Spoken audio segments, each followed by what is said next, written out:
Assalamualaikum warahmatullahi wabarakatuh. Selamat pagi kepada Bapak Hadratul Najah selaku dosen pengampu mata kuliah PKN dan teman-teman yang berbahagia. Pertama-tama marilah kita panjatkan puji syukur kehadirat Allah Subhanahu wa taala yang memberikan rahmat, kesehatan dan keselamatan sehingga kita dapat berdiskusi pada pagi hari ini.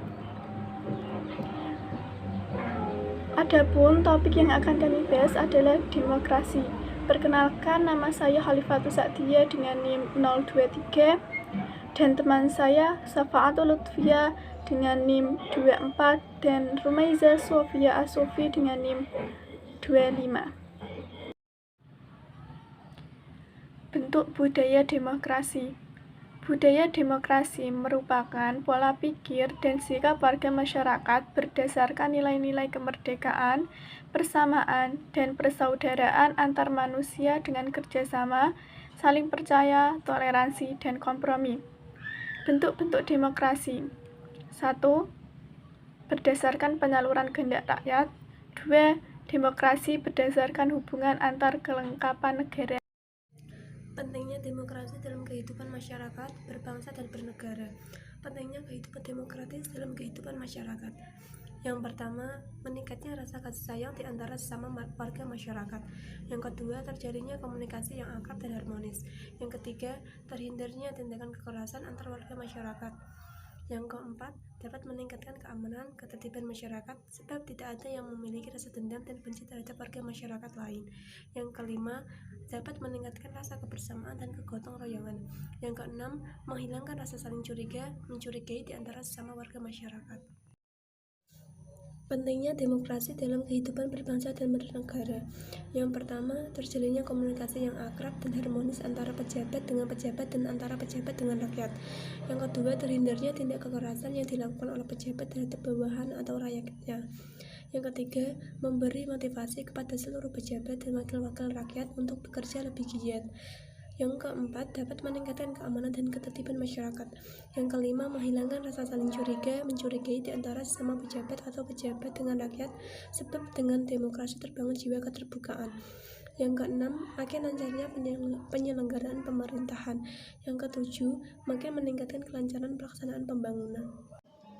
Saya Rumaiza Sofia Asofi, NIM 2020510025. Di sini saya akan melanjutkan pemaparan dari saudari Syafaatul Lutfiah. Slide selanjutnya yaitu demokrasi yang pernah diterapkan di Indonesia.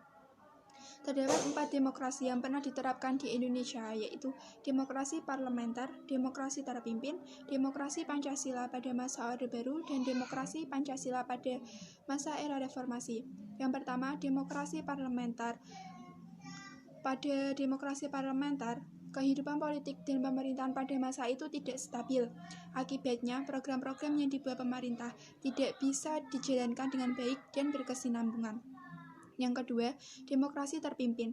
Demokrasi terpimpin tidaklah bertentangan dengan Pancasila dan Undang-Undang Dasar 1945. Akan tetapi, konsep-konsep tersebut tidak direalisasikan sebagaimana mestinya, sehingga demokrasi terpimpin seringkali menyimpang dari nilai-nilai Pancasila, Undang-Undang Dasar 1945, dan budaya bangsa.